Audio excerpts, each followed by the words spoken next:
Let's return to This Week in America. Here's your host, Rick Bratton.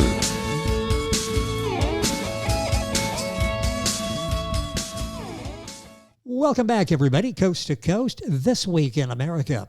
Helen Fernald is a grief recovery author who teaches the art of therapeutic letter writing to help loved ones create peace and a renewed connection after loss. Helen's mother died suddenly when Helen was only 40. Heartbroken and not knowing how to grieve, Helen kept very busy for 5 years and then ended up in the hospital. While recovering, she began to write letters to her mother, which helped to create a new loving connection as well as lasting peace and renewed joy. Helen's powerful and heartfelt book, Love Helen, Letters to My Mother, is the story of her journey while slowly cleaning out the closet of her heart following the death of her beloved mother. And Helen Fernald, author of Love Helen, Letters to My Mother, Creating a Loving Connection After Loss, is our guest on This Week in America. Hi, Helen. Welcome to the program.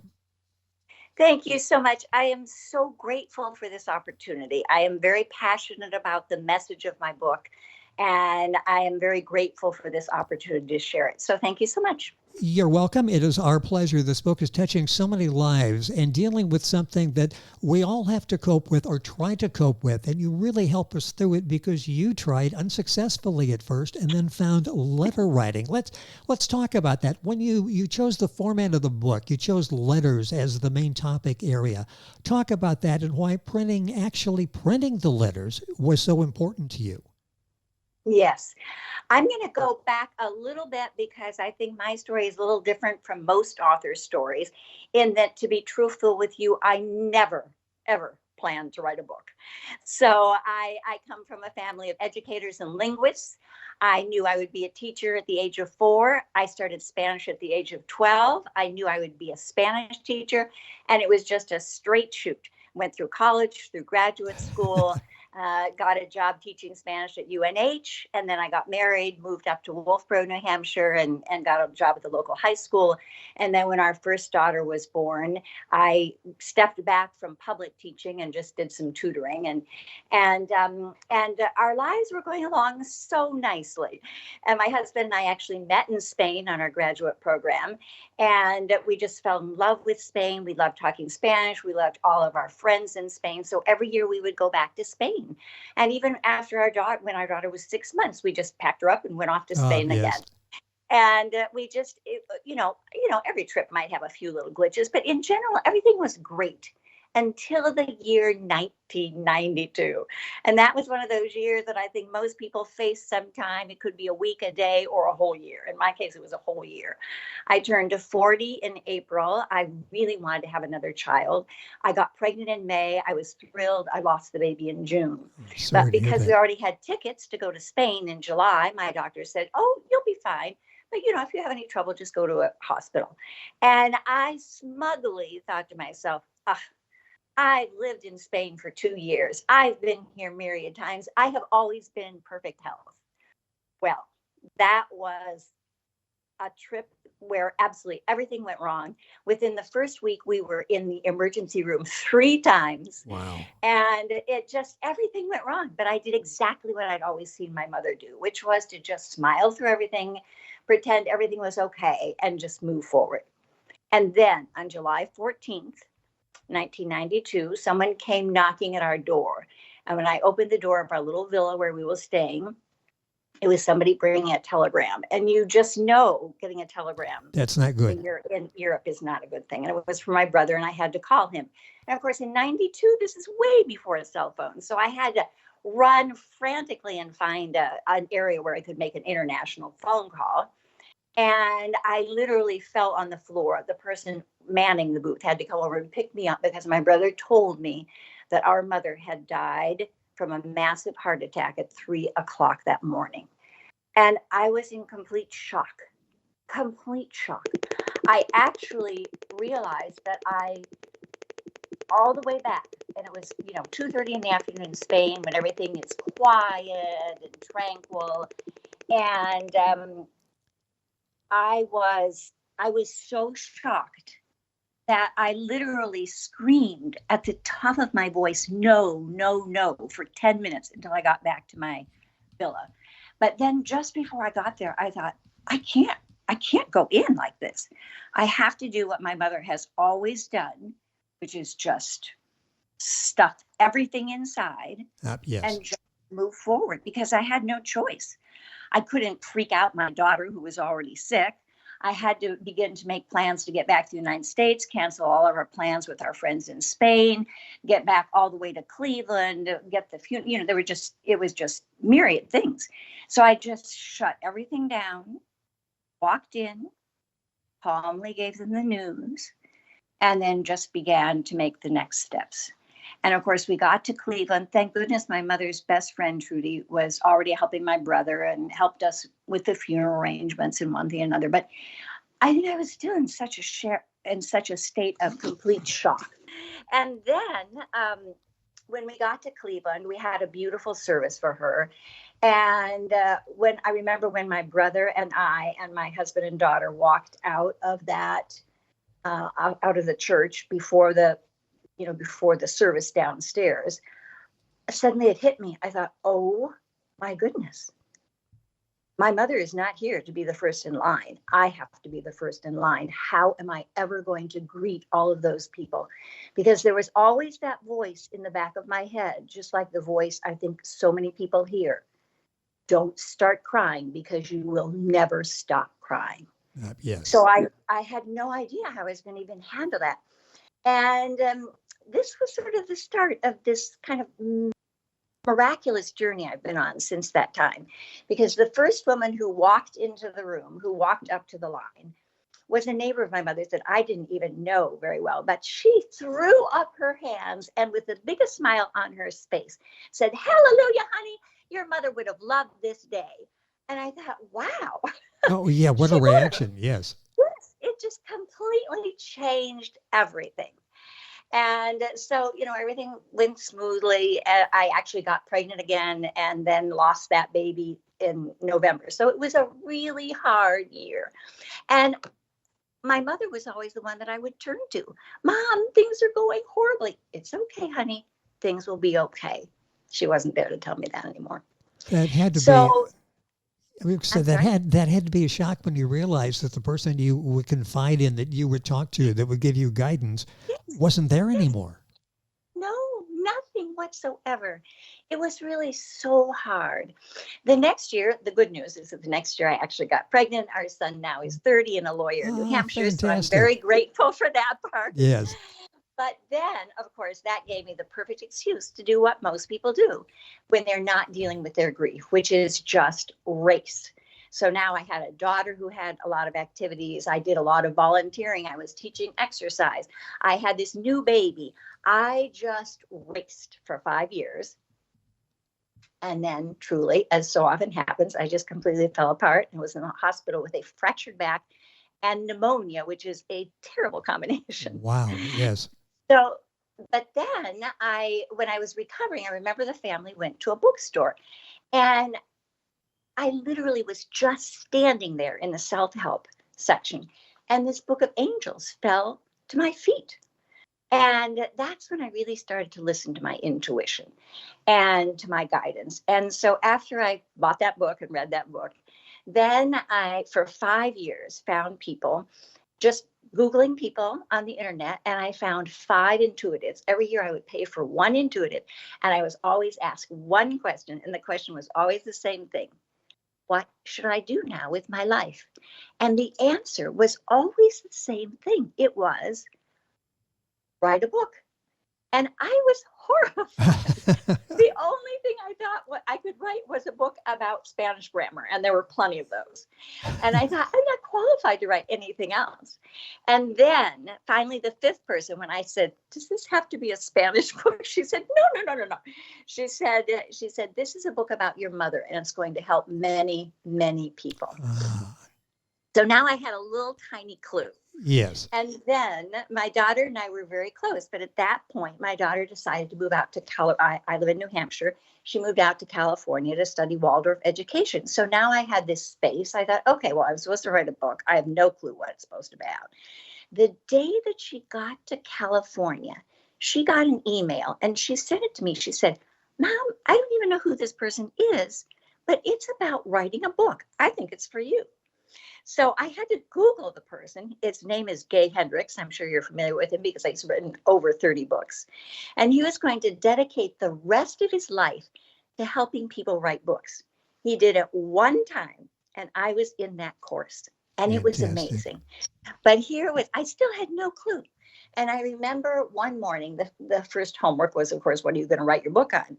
And I remember going in, I have a beautiful back room where I meditate. I remember going into my room, literally throwing up my hands and saying, what am I going to write? And the answer was right there. I heard so clearly, write letters to your mother. And I thought, I can do that. That's no problem at all. Because the other part of my history is that from the time I was 18 and left for college till the time I was 68 when my brother died suddenly. So for 50 years, our family wrote weekly letters to each other. So for 50 years, I wrote thousands of letters. Oh, yes. And that doesn't include all of the letters that I wrote to all my friends and everything, because I'm of the generation of writing letters. And so I got, a 99-cent notebook. I had a pen, and I just started writing letters. And yes, finally, I started crying. But what I realized was at the end of each letter, rather than wanting to cry more, there was like this feeling of satisfaction, like, wow, this was amazing. And of course, I've since learned that the power of letter writing, as opposed to typing, or obviously sending emails or texts, which are very quick, the power of writing by hand is that scientists now know what people have always understood, that the energy of our heart, which carries all of those feelings, actually, when we write by hand, when we write in cursive, the energy actually flows out through our hand and really is a release of those emotions. Yes. So it's amazing. And I have to say that I never had any idea when this book would be done. I never have tried to control any of this. It has all just happened. I started getting beautiful poetry and prayers along with all of these letters. And then one day I wrote for 8 years. I could hear the beginning of the letter. So I would just grab my notebook and write it. And then after 8 years, I remember waking up on Mother's Day and thinking, oh my gosh, I have to write a letter to my mother. It's Mother's Day. So I sat down, and I would always reread the letters after I finished. And when I read that letter, I realized that it ended in a different way than every other letter for 8 years. And I knew I'd finished the book. It was so amazing. And now it is doing the job that you intended, or that voice in you, the intuition was intending, that not only helped you, but helping so many other people who are going through how to deal with grief, and letter writing did it for you. It's all in the new book by Helen, Love Helen, Letters to My Mother, Creating a Loving Connection After Loss, by Helen Fernald, and you'll spell that Fernald. It's important. Our website is helenfernald.com. We've got all this on our website. You can link on and go directly to our website. Book available online and in bookstores, and of course all that information, and you can order at the website helenfernald.com. Let's talk about that writers group, because now, for maybe the first time, you're presenting your letters to other people in the group. What kind of response did you get? I understand they suddenly, things clicked with them, and it's like, that's a great way to connect, and they started doing it and felt the same therapy that you were going through. The whole writers group was, again, one of those just gifts that dropped from heaven, in my opinion. Because I remember one day, I don't even think anybody knew I was writing letters to my mother. One day I was going up the steps of our post office in Little Wolfboro, and a friend of mine came out, and just out of the blue, she said to me, I'm starting a writers group. Would you like to belong? And I thought, well, yes, that's fabulous. So I joined this group. I knew a couple of the people. It was fairly small, and we would gather, I think, twice a month. And what fascinated me was that what I started noticing was that, someone would read her work, and then we would suggest, maybe you could put a comma there, or maybe you might want to change this word, the usual writers group things. But when I would read my letters, everybody would start talking about their mothers. It was as if I just opened some door that let them feel safe talking about their mothers. And it was just such a beautiful thing. And I noticed that in other moments also when I would read to other writers groups, or also when I had a session in this last fall. I just offered a free session to people in my town. And we met once a month, and I just called it I Miss You, Mom. And I would be there, and they were always small gatherings because I think it takes a great deal of courage to talk about your grief. Yes. But I think people, for whatever reason, just felt very comfortable with me. And it was every time was a beautiful sharing opportunity. And I'm so grateful for that. And I want to share with you I've gotten many beautiful comments from people that I know and don't know that just have found my book on Amazon but I want to share two particularly that really touched my heart. Sure. I have a friend in Cleveland, Ohio. I'm from Cleveland. I have a friend from Cleveland, and I had meant to send her a book before Christmas, but I was doing book signings, and then it was Christmas, and so finally I got her book in the mail. And for me, it was, again, one of those perfect moments because I sent her the book and she immediately texted when it got there. She said, "Oh, I got your book." And I was very happy that she finally had it. The next day, she texted me and she said, "Today is the 46th anniversary of the death of my son. And I am reading your book and it is helping me." And I just cried. I was so moved. I mean, we all have grief stories, and Yes. I know we can't compare them, but my mother was in her 70s, and I think my mother was ready to go, and her death was perfect for her. But if I think about losing my child, I can't Yes. even begin to imagine how hard that would be. So to think that my book and my honesty about grief could help her just really touched me. And the other one was a very different situation. It was a situation, my daughter had a wonderful friend. They were good friends. I loved the mother. It was a great family. And when our daughters were in their, I think maybe mid-20s, I can't remember exactly, my daughter's friend, her mother was murdered. And I can't even imagine getting that news. And yes. it's never even been resolved.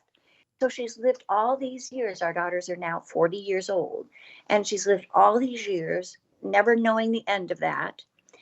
And so at Christmas time, I said to my daughter, "Do you think I should send your friend a book?" I don't know. I've tried to be like a really good friend to her because I thought she could maybe use a kind of a substitute mom. So she's always so kind. She comes and visits me every year when she comes to New Hampshire. But we've not, it's not my business. I have no idea what kind of grief work she's done, if she's done any.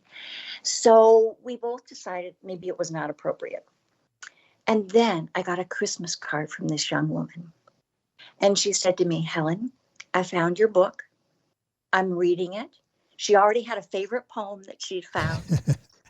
And she said, "Of course it makes me cry, but in a lovely way." And then what particularly touched me was she quoted what I wrote in the first letter to my mom. I said to my mom, "Mom, I wish I could just sit at the kitchen table and have one more cup of tea with you." And she said it. She said, "And I wish I could have one more cup of tea with my mom too." And again, I was just so touched that this person, so young and going through such challenging grief, had the courage to read my book, and then it was helping her. So again, I just felt so incredibly fortunate, so blessed that I could offer this to anybody who might need it. Amazing stories and the power of a book. People you know, people you don't know are reading the book and making life better and learning to come to grips with something that they're having a hard time that they're struggling with. The book is Love Helen, Letters to My Mother, Creating a Loving Connection After Loss. Helen Fernald is the author. That's Fernald. That's her website, helenfernald.com. Book available Amazon, Barnes & Noble, wherever books are sold, online and in bookstores. Time is going by so quickly. I want to talk about something you mentioned, the courage it takes to do this. And it took you years to get the courage to write this book. Yes. How did you balance all of that? It's difficult. I mean, this is personal. Once you made the decision, I can help other people. Now the reality is, okay, I'm opening myself up. They are seeing my heartbreak. They are seeing, listening to, and reading intimate conversations I had with my mother, having with my mother. How difficult was that to balance what you were doing, the good and what you were doing, and the emotional issues that you were probably going through as you were writing? Yes. Well, I want to say, first of all, the first thing that I always suggest to someone who has lost someone is to find a good counselor. In today's world, it could be a counselor, a coach, a minister, someone in hospice, a grief group, recovery group. But I think it's very important to be able to speak with someone. And I was incredibly fortunate. Over the years that I was writing, I had a series of 3 outstanding counselors, and I felt extraordinarily grateful for that.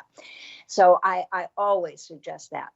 But as far as actually putting the book out into the world, you nailed exactly what was most challenging, particularly in my family, because in my family, we were a very private family. Yes. You never talked about your family beyond the house. Everything you see, you were just supposed to pretend everything was great. So for me to actually bare my soul was a really challenging part. I actually had to work a lot on that. But what I finally realized one day when I was out walking, and I'm a dedicated walker, and I think nature is also very healing and has been very healing exactly, for me. Yes. But I remember so clearly one day when I was out walking, all of a sudden, the voice in my head said, yes, rule number 2 was never share your story. But rule number 1 was always help other people. And the minute I heard that, I thought, okay, I am good to go. Because this is the whole purpose of this book. It's not about, my family and what somebody's going to think about my family. It's all about the possibility of helping someone else who is going through something so similar. Because as you said earlier, we all go through grief. Grief is actually what has the potential of uniting us, because we all go through grief. And when we can resolve our grief, what I realized after writing all those letters to my mother for all those years, for 8 years, I realized that not only did I have a completely new concept, actually, of my mother, I had this deep compassion for my mother. I can't imagine how she did all she did in those years. Yes. And I think when we have compassion for another, we have compassion for ourselves. Suddenly we have compassion that flows out into the world. And I think, wouldn't it be so beautiful if instead of denying ourselves a common human experience, if we could share our stories in whatever way and allow ourselves to acknowledge that this is really hard. Grief is not easy, but it is real. And there are people who can help us. And there are lots of books that can help us.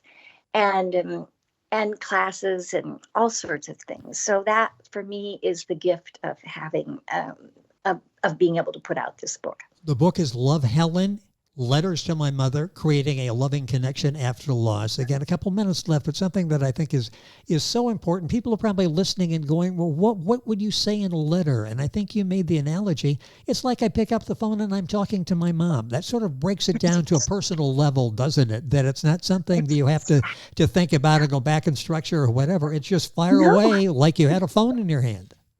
Exactly. I love that you picked up on that, because that is exactly the idea. A letter is just, I didn't write my deepest thoughts when I wrote my weekly letter to my mom. I was like, yesterday I took, I did this, and today I'm going to do this. And, and that's these letters do not have to be profound letters. They can just be whatever's on your mind. Like, for example, my letters, a lot of them are dealing with the grief around my mother, the grief around my father, around family issues. but many of them are talking about other people's grief, and also, for example, there are a number of letters about becoming an empty nester when my son graduated, and how he's all of his friends used to come to my house, and I love that. I had so much fun having this household Oh, of yes. guys, teenage guys, and then all of a sudden they went off to college. And I'm always asking my son about them, and I see some of them on Facebook, but that's grief also. Grief comes in many, many ways.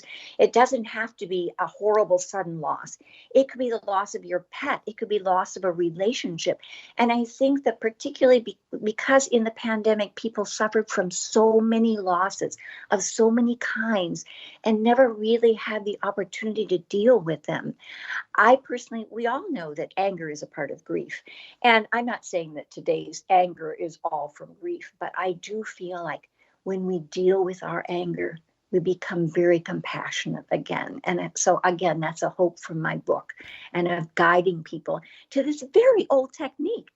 I heard it, but clearly this has been a technique that people have used for hundreds and probably thousands of years. And it works. Sometimes going back and finding something that works is classic. It's priceless. It's something that you need to do.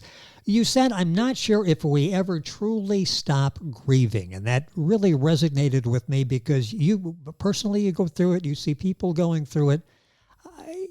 It's difficult to work through grief sometimes. Is it bad if we don't resolve it right away? We think sometimes we have to figure this out, solve it, and get on with our lives. It's not that simple, is it? No, it is so much more complicated. I mean, really, my mother died in 1992. It took me 16 years before I even started writing letters, 8 years writing letters. And even though I feel like, my grief is much less, every time I see my mother loved nature. Every time I see a poppy or a beautiful sunset, or I go to a museum and I see a painting of Monet, I immediately think of my mother. Now, I'm not crying when I think of my mother, but I miss my mother. Yes. And I think it's such a normal thing. And I love that you're pointing this out, that grief is not something that we're supposed to get rid of quickly. Grief simply means that we have loved and we have been loved. And isn't that the purpose of life? How beautiful to think of grief in that way. In a certain way, grief is a blessing because it reminds us that we have had love in our life. And we don't have to let go of that ever. I mean, I think it's not good to hang on to the anger and to the depression. I think those are the things that we need to move through with a counselor or by writing letters or by whatever technique works. But I think that it's beautiful to always remember our mothers or whoever we've lost. You've done so much. Because they gave every one of those persons who loved us. You don't open the obituary section and you don't grieve for every person who's lost because you have no relationship. But for every person that you have had a relationship with and have lost, that person has given us something special, or we wouldn't be grieving. Well, and it's beautiful to remember that. You give us something special with this book because it helps put into focus in reading the reviews and the comments from people. You get them in the book signings. You're going to do an online class and talk about this. You get all this information at Helen's website, and I'll give that to you in a second. Helping people with the book is one thing. You also help a nonprofit that works with grieving children. And let's just take a minute or so here at the end to talk about that because that is so difficult. A mature adult can figure out a way, at least to try to resolve this. Growing up and dealing with all the angst that you go through in growing up, to have grief on top of that and to try to sort through that has to be very difficult. Why has that project been so important to you? Well, first of all, because my first loss was with my Uncle Stan, my great Uncle Stan, who was like a grandfather to me. And he lived with us and I adored him and I knew he loved me. And then suddenly he died when I was 9. And again, we were not a family to discuss grief. That was just that. And and I've had to go back to that so many times. That makes me totally understand how powerful grief is when we lose someone, even a pet when we're a child. Oh, yes. And then I found out about this organization and I met with these people, and my heart was just so completely touched by the work that they are doing. They have this beautiful nonprofit called Friends of Anya. And they not only have classes for grieving children in the building next to that, they have classes for the adults who are trying to deal with that. And they also, this is astounding, I've never heard about this project in anywhere else, but maybe it does exist. But they also create backpacks, which they distribute through all of the public schools in New Hampshire, so that if a counselor finds out about a child who is grieving a death, they can give this child a backpack, and it's filled with resources to help kids. Oh, fantastic. I just think that's incredible. It really And is. so I was so moved by them. And, it's a nonprofit. All nonprofits need money.